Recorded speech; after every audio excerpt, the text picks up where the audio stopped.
Assalamualaikum dan salam sejahtera sayang, bersama saya Fatin Syaira Rusdi. Tumpuan berita, senyuman terukir di wajah 281 kanak-kanak dari Yayasan Kemajuan Insan Sarawak Yakin, Sekolah Menengah Antarabangsa Yayasan Sarawak serta anak-anak kaki tangan Yayasan Sarawak setelah menerima sumbangan duit raya daripada Yayasan Sarawak sempena bulan Ramadan ini. Sumbangan tersebut telah disampaikan oleh Premier Sarawak Datuk Patinggi Tan Sri Dr. Abang Abdul Rahman Zohari Tun Dato' Abang Openg dalam majlis berbuka puasa anjuran Yayasan Sarawak di sini pada Khamis. Terdahulu beliau berkesempatan berbuka puasa serta menunaikan solat fardu maghrib secara berjemaah bersama hadirin yang beragama Islam. Selain itu, Datuk Patinggi Tan Sri Abang Zohari yang juga pengurusi Yayasan Sarawak turut menyaksikan penyerahan zakat daripada kumpulan Petronesa dan syarikat Sanjong Etika Sendirian Berhad masing-masing sebanyak RM384,157 dan RM45,750.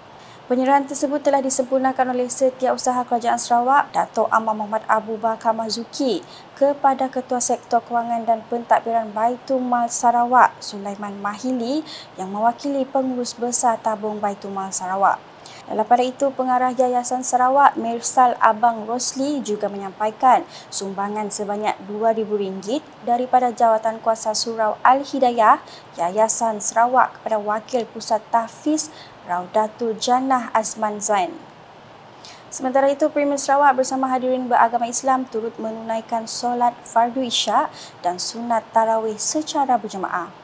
Hadir sama Speaker DUN Sarawak Tan Sri Dato' Amar Muhammad Asfia Awang Nasa, Menteri Pelancongan Industri Kreatif dan Seni Persembahan Sarawak Datuk Sri Abdul Karim Rahman Hamzah, Pengerusi Perbadanan Pembangunan Ekonomi Sarawak SEDC Tan Sri Dato' Amar Dr. Abdul Aziz Datuk Hussein serta div-div kehormat yang lain. Laporan seterusnya, Kerajaan Sarawak gigih berusaha dalam memastikan lawas terus menerima arus pembangunan selari dengan kawasan-kawasan lain di negeri ini. Timbalan Premier Sarawak Dato' Amar Wang Tengah Ali Hassan memberitahu pembangunan kemudahan infrastruktur di lawas terus dipertingkatkan termasuk pengukuhan kemudahan utiliti seperti bekalan air dan elektrik serta telekomunikasi. Menurutnya, usaha ini akan meningkatkan keyakinan pelabur untuk memilih kawasan tersebut sebagai lokasi pelaburan mereka. Dan apa yang kita nak tempuh?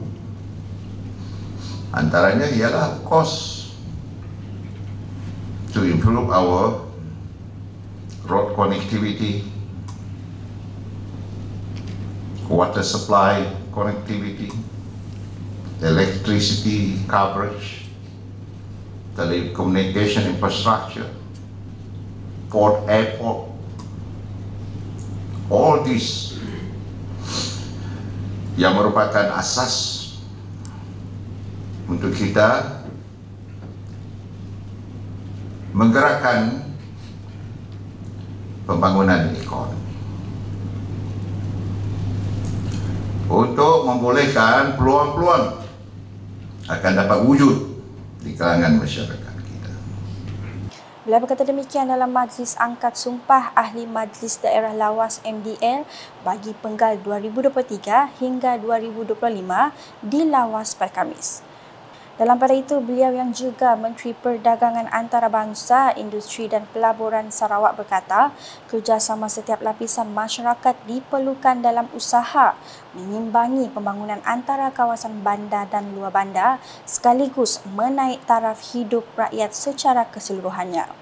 Menyentuh berkenaan peranan ahli majlis pula, Ahli Dewan Undangan Negeri Adun Bukit Sari itu menegaskan mereka perlu memahami hala tuju serta dasar-dasar yang dilaksanakan oleh Kerajaan Sarawak.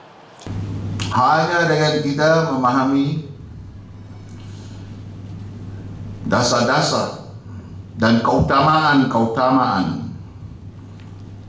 baru dapat kita orang berfungsi dengan berkesan. Baru dapat kita orang memainkan peranan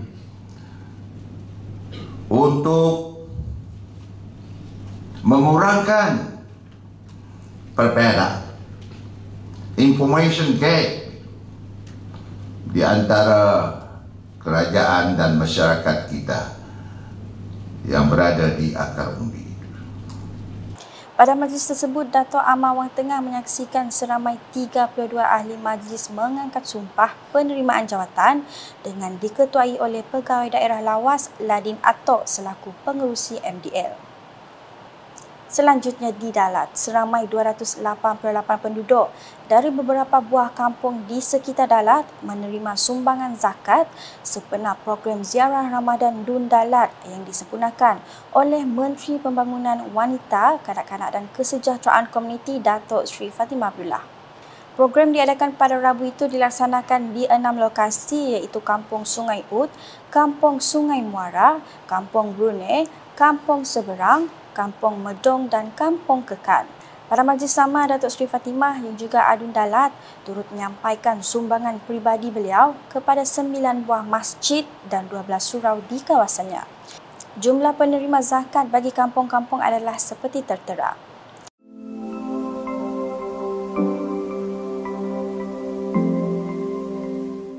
Sementara itu, senarai penerima masjid dan surau pula seperti tertera.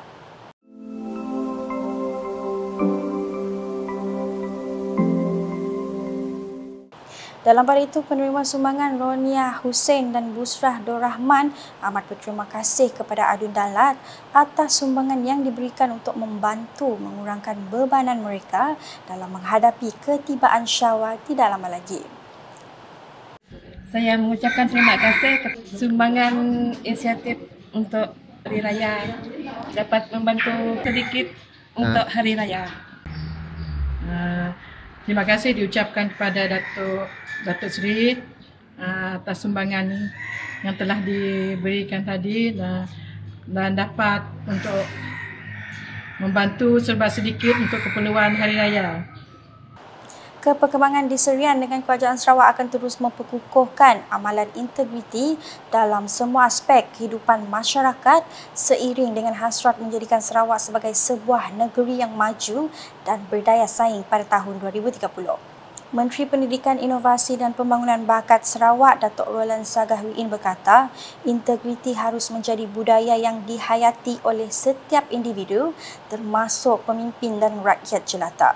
Dalam hal ini, menurutnya, program Jelajah Integriti yang dilaksanakan oleh Unit Integriti dan Ombudsman Sarawak Unions memberi kesempatan kepada masyarakat untuk memahami pentingnya integriti dalam membentuk sebuah masyarakat yang bermoral dan berkualiti tinggi. Melalui program tersebut, masyarakat akan diberikan peluang untuk mempelajari, memahami dan menghayati nilai integriti dalam pelbagai aspek kehidupan termasuk dalam aktiviti sosial, ekonomi dan politik. Selain itu, katanya ia juga membantu meningkatkan kepercayaan masyarakat terhadap institusi-institusi kerajaan dan badan-badan awam yang turut berusaha untuk mempromosi dan mempraktikkan nilai integriti. Berucap semasa menyempurnakan Majlis Jelajah Integriti Siri 7 2023 di Serian pada Khamis, Adun Dalat itu turut menyeru semua ketua masyarakat dan ketua kaum KMKK untuk sentiasa memantau aktiviti dan projek yang dilaksanakan di kawasan masing-masing bagi memastikan ia tidak bermasalah dan memberi manfaat kepada rakyat. Di Khatibas, wakil rakyatnya Lidam Asan menyeru sokongan daripada ibu bapa terhadap pihak sekolah untuk memastikan kecemerlangan anak-anak mereka. Katanya kebajikan semua tenaga pengajar, lebih-lebih lagi di kawasan pedalaman juga harus dijaga supaya mereka terus bersemangat dan gigih mengajar anak-anak.